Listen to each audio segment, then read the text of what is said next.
sunny side up.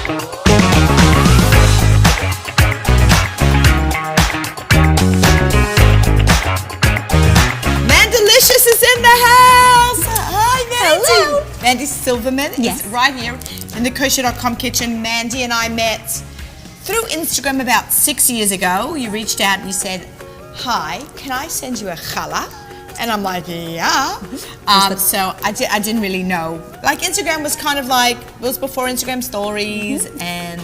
As a coconut curry challah, because you commented that you're like, I love curry. I'm like, oh, great. And I'm like, I'll send you one. And I feel like I sent you something else too, because the package got like lost or something. It was a long time ago. It was yeah, a long I remember time talking ago. to you on the phone. It was very fun. It's got to be at least 6 years Yes. ago. And I'm like, this is the craziest, weirdest, most delicious, beautiful challah I've ever seen. So. All words used to describe me as well. So it's wonderful. They all bounce. So I knew that I always wanted to have Mandy on the show, and Mandy lives a little bit out of town. Where are you? I'm in Sharon, Massachusetts, which is right in between Boston and Providence. So it's like equidistant. Okay, and she made the big trip down here to the kosher.com kitchen, so I'm really excited about it. It was totally She worth really it. makes incredible challah stuffed with all kinds of crazy things. What is the weirdest challah that you've made? Oh, there's so many.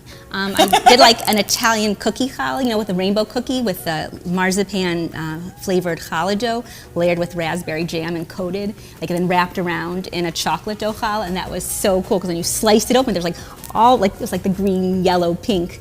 All the way through. Different flavors. It was so cool. That one was really fun because it looked like as crazy as it actually was. I do a fried pickle challah that people are like crazy about. Challah. You actually if you want a fry the crazy challah. Michiganer awesome challah for Purim, this is your show. Ta-da. So let's get cooking. Yes, we're going to cook it up. So This is inspired for a Purim theme. yes, that's right, because it has alcohol in it and joy, which I think are two things I think of when I think of Purim. Okay. Mostly alcohol. And the alcohol does get cooked out, so Yes, you can share it with the family. You can definitely share with your family, and it's wonderful because it does leave a nice flavor. Because I didn't know that for a very long time. Because like, what's the point of cooking with alcohol if the alcohol cooks out? But really, it leaves the flavor. Leaves the flavor, and it makes it nice. You can eat challah and drive.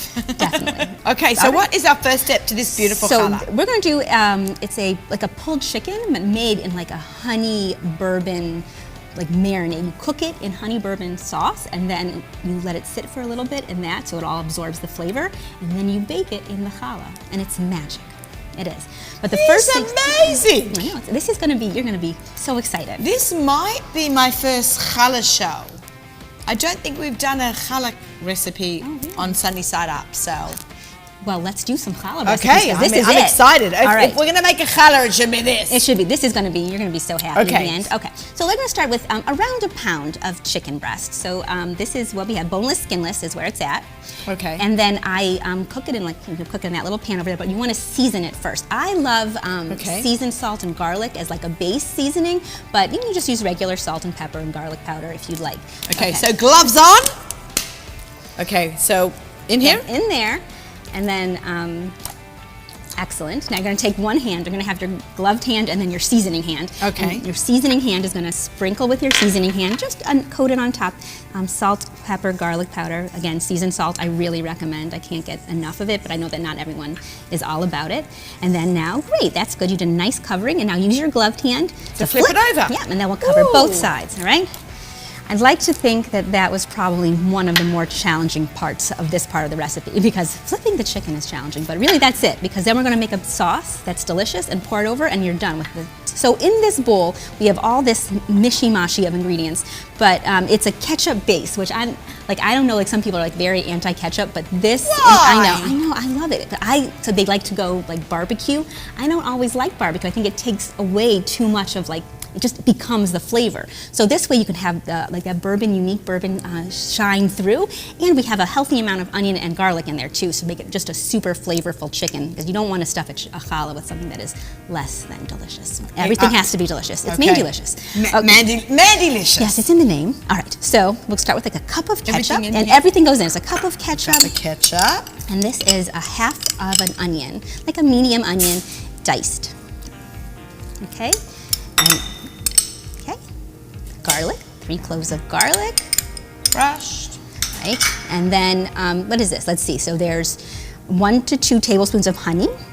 which is great. That's your sweetener. And then also, I also do a little bit of dark brown sugar, or light brown sugar is fine too. Got lots of sweetness. There's lots of little bit of sweetness in there, but then there's apple cider vinegar. Vinegar's great. A bit of tart because you want to have a balance of all the different flavors. Yes, and then this is the Worcestershire sauce. Worcestershire sauce. Make sure it has the not fish kind. Not the fish one. Not the fish one. And then a little teaspoon or so of tomato paste. Tomato paste. Oh, I'm so sorry. It's sunny side up. All the guests have got to say tomato. I am so down with that tomato. But you're from like Massachusetts, don't you always saying like Boston Yard and all that? I'm from Missouri, St. Louis, Missouri, so I have very hard A's. So it's okay. You've got a whole different accent. I've got a whole But you live in Massachusetts and you're from St. Louis. Yeah. Okay. It's all very confusing, but I'm getting the hang of it. I do not understand the accent sometimes, but I'm getting better. Been there for 16 years. I'm almost good. All right, and now we've saved the best for last. This is around a 1/4 cup of bourbon. Goes in here? Goes straight in. It leaves some for you. Smells delicious. Bourbon's delicious, right? And it's around a 1/4 cup. You can put a little bit more if you're feeling generous, or a little less if you want to drink the rest. All right, and then mishy-mashy it all up. Okay. Brilliant. Mishmash. Done. And then you're going to pour it right on top of your chicken. Ta-da. Now take a second. It's always worth it to take a second for me and just make sure the sauce goes underneath the chicken too.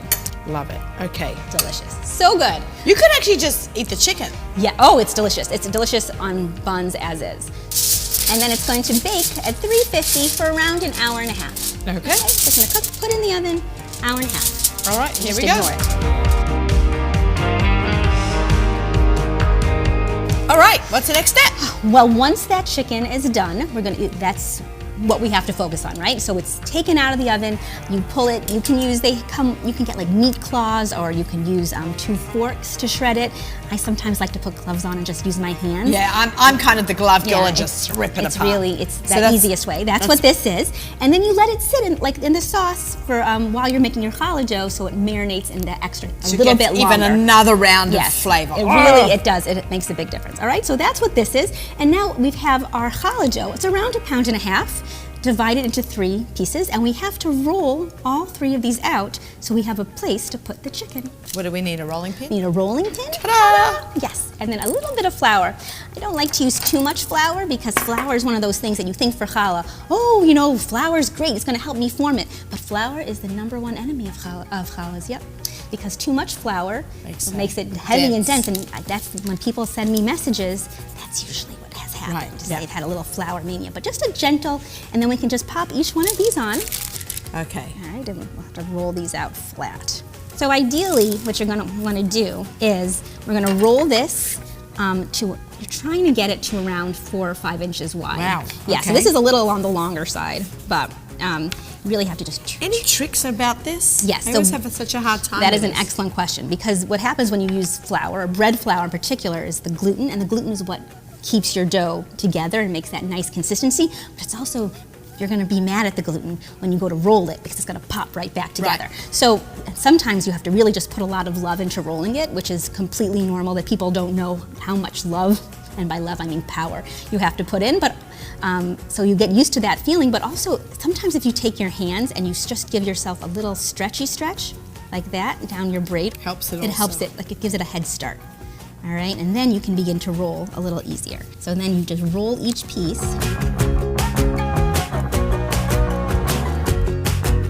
All right, now for each strand, what you'll do is you will take the chicken that's been marinated, and this is the most important. You don't see all the delicious yumminess that you just cooked it in. You don't want that liquid to go into the braid, because if the liquid goes into the braid, it's gonna make a hot mess.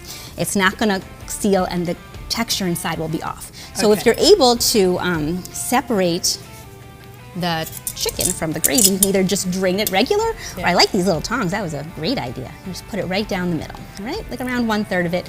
The whiter you get your braid, the more chicken you can stuff inside, all right? But the most important thing is you leave a little border around. So cool, like we're putting chicken inside a challah braid. I know. It's very cute for Purim. This is so fun. And then you take the ends of your challah, you stretch it. Could you say? The chicken smells amazing. All right, here we go. Pinchy pinch all the way down. I'm gonna go from this side. Awesome. Teamwork.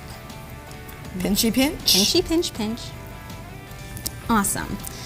So what you would do ideally is you would do this for all 3 pieces, then braid it, and then rise it.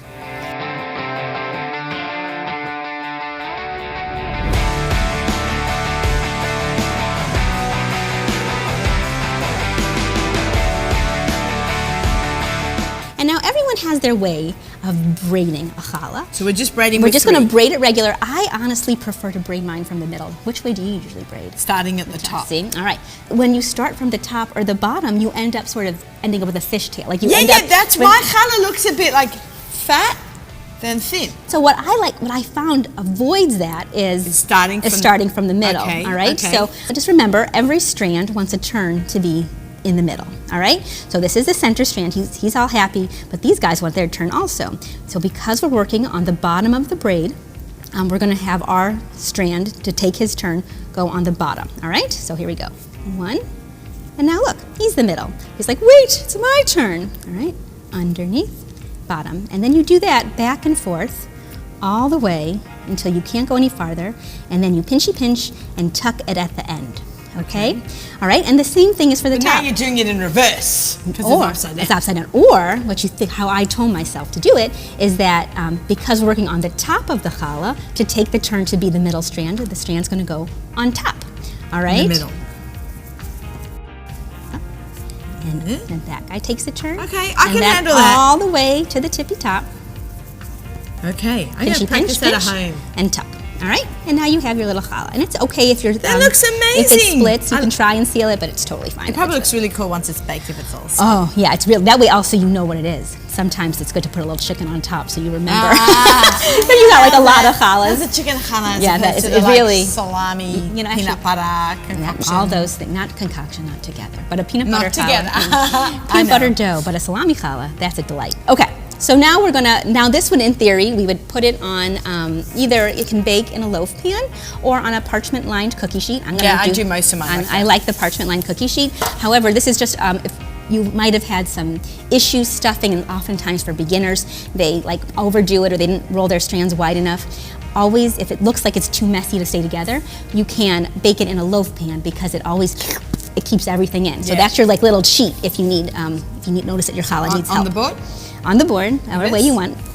Yeah, and then that's it. Now this is going to rise for like another 20 minutes or so to do a second rise, and then it's ready. How important is that second rise? That's an excellent question. Different recipes have different levels of importance. In theory, my recipe should have a second rise, but I'm always running late before Shabbos. I'll make a Definitely. braid. I'm like, by the time I finish brushing I can get in the oven. Shabbos It's is not coming. as important as the first rise, I think, but I think in some second rise recipes they have like an hour second rise. Mine's 20 to 30 minutes. Right. So usually like if you by the time you preheat the oven, whatever, it's been enough time. So, but then that's what I would do. But if it's not the worst if you don't do it. Okay. I won't tell on you. So you would cover it up. I just leave it on my counter. Put it just to nap. take a little resty rest, and that's it. And then 20 to 30 minutes later, it's going to be time for egg wash mania. Take it off. Ta-da! 30 minutes later. It's amazing. All right. So for egg wash, there's varying opinions on this as well. Note that the egg yolk is what's giving your challah the color. Yeah. That's why people are like, oh, I want to use just the egg yolk because I want my challah to be the most golden or the most brown. The issue is that the egg yolk itself it's too powerful, right? If you just used an egg yolk on your challah, it would turn brown and it would look done before it was actually done. Okay. All right, so the rule is when you use an egg yolk, you want to either just use the egg yolk in like a teaspoon and a half of water or just use the whole egg. And Okay. that's the fastest way. And you really just want to go ahead and whisk it all up. Make sure you get that egg yolk all mixed in because that's what's giving the color. Is there a tip you can tell us? Sometimes the challah splits. I actually, What causes that? all right, so this is my theory because I I did have not. a friend whose challah always splits. So do I. No, actually, it's one of the most common questions that I get asked, and I always wanted to ask. I always no, forget. I honestly I had no idea that it was even an issue because to me, I mean, there's some kinds of splits that are because the dough is too dry or because you might have needed a longer rise or something like that. But oftentimes the photos that people send me asking what's wrong is that usually your challah doesn't stay in the exact like tight braid that you created. It like rose and then they split apart, right? Because as it rose. And if you Google it, actually, there's a million different answers. It's like, oh, it's because you didn't rise enough. Your oven's temperature is just too hot. So what? And that, when you Google it and you find that many different answers, it's Google's way of telling you that they don't know the answer. So my theory is that recipes, because I've seen this, recipes that are less rich, less sweet, less oily, those types of doughs tend to behave better, right? So you'll bake them, they'll stay in those beautiful patterns, and they won't budge. Challahs that are a little, like my recipe has like 4 egg yolks and, you know, an oil, and then it has the stuff in it. So that sometimes is gonna get a little crazy when you bake it in the oven, and it might split a little bit like that. And I think it's just because of what's inside the dough. So it'll taste better, I think, to have the richer doughs like that, but sometimes your dough is not gonna stay perfectly braided. Okay, all right. I think we have a bit of an answer, guys. That's as close as you're gonna get today. Okay, so and then we have our egg wash. With a paintbrush. With a paintbrush. This is, I think it's clever.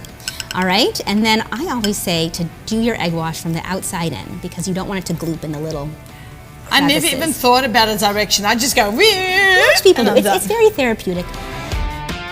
You can put toppings on that if you want, and then this is gonna cook at 350 for around 45 minutes. It's a longer bake because there's chicken inside. So the chicken is cooked. The chicken is cooked, but it's heavier. The dough is heavier. So usually I'd say check it at 40 minutes because everyone's oven's a little different. It depends actually if you didn't get so much chicken in there because this is your first time doing a stuffed challah, it'll take less time. If you were really you were mad talented and you got all the chicken inside, it'll take a little bit longer because it's more chicken, more time. That makes sense? Okay. All right. So this goes into the oven? It goes into the oven.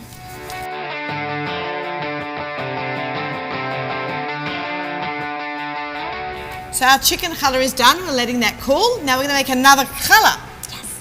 But this is a challah that you mess around with after it's baked. So this is a regular challah? This is just a plain regular nothing challah. Nothing inside. No Mandylicious craziness inside. No. Well, just the love I put, into Okay. it. But other than that, no. Your amazing dough recipe. There we go. Excellent. Okay. Fabulous, right? What you're going to want to do is, the rule is, you can be any plain challah.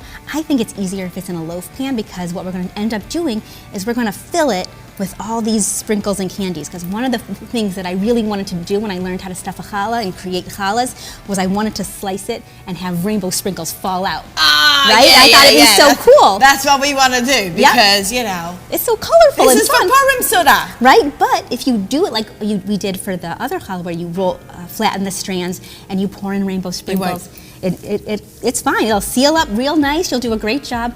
But you forget that it bakes. So whatever it actually melts into brown. So you cut open, you're like, I'm gonna have all this sprinkle. No, it's a sad realization that you can't that do it will that. just be brown. It will not be. The color. You want the color and the sprinkles and the not gloopy. So I realized that you could not cook it. So we'll do it after it cooks, all right? So you take one end of your challah, and you can use a small knife or an apple corer, and you're gonna cut a small little circle. So this wouldn't be a lechem mishnah challah. No. This is just a fun challah. This is a surprise your guests challah. Okay. Or your kids. Oh, the first time I did it, it was great. All right, so here we're going to cut a small circle. I'm going to let you be the surgeon on that. I usually use a apple core to get a perfectly round. This knife should be okay. Whoop. That's the most important piece. So keep this. Don't accidentally eat this. Put that aside. Put this aside over here. That's the golden piece. Because what's going to happen is now we're going to go in here and scrape out the challah and take it out so we can fill it with candy. Oh my God, this is amazing. All right, so I have limited tools here. So a kebab stick works well. A chopstick works well. Like I used an iced teaspoon once. So we're gonna try using the end of this long spoon to see how much challah we can get out from this wee little hole. Pull it out? We pull it out.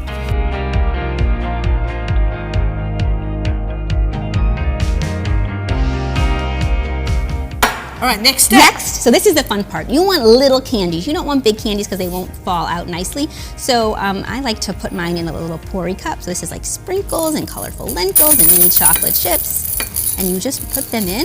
However many you can get, as close to a cup as like possible, but whatever you do, you do. And you just put them in the little hole. You think of all these by yourself? I do. Do you dream challah? Sometimes. But those are the sweetest dreams. Unless they're savory challah. And it's a savory dream. Actually, you get a pulled schnitzel. All right. Do you guys see that? This is challah completely. Now I have to put this shimmer in, it right? down. Yep. And you're gonna, Like the plug. exactly. That's exactly what it is. You put the piece back and then shh. Just put it on your table and no one will know. Would you like to cut it? The Okay, honors? all right. Okay, here we go. You ready? Right, and then break it open. There you go. Oh! See? All of them will fall out. Look at that. Happy Purim, everyone. That is really neat. I love that. That's so fun. Isn't that cool? Super cool. Okay, so let's cut into our chicken challah. That's next. This is now the bourbon chicken challah. The bourbon chicken Now challah. slice it in. This is like a meal all in one. Go ahead, slice it Okay, up. this is Let's like see. a sandwich. It is like a sandwich. All right, now let's see what it looks Okay, like. here we go. Amazing! Look at that! Yay! Okay, can we Yes. eat a little? Yeah, definitely want to eat a little. We ate. Brachas off camera. All right, there we go.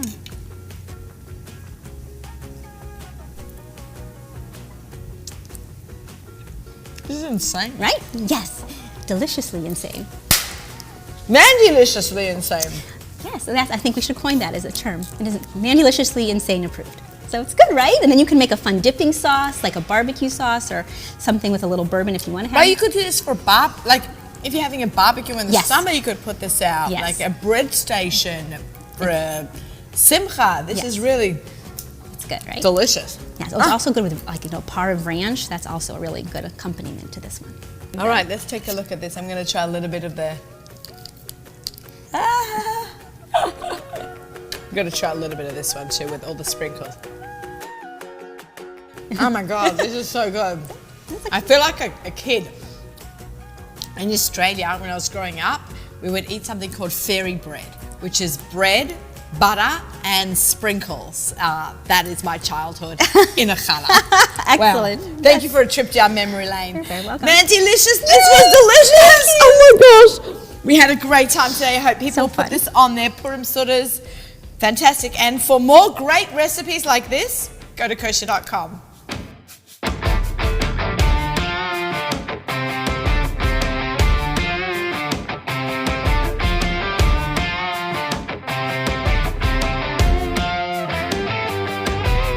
Pause. Stop.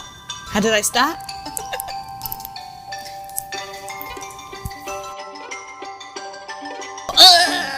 She's getting serious now. All right.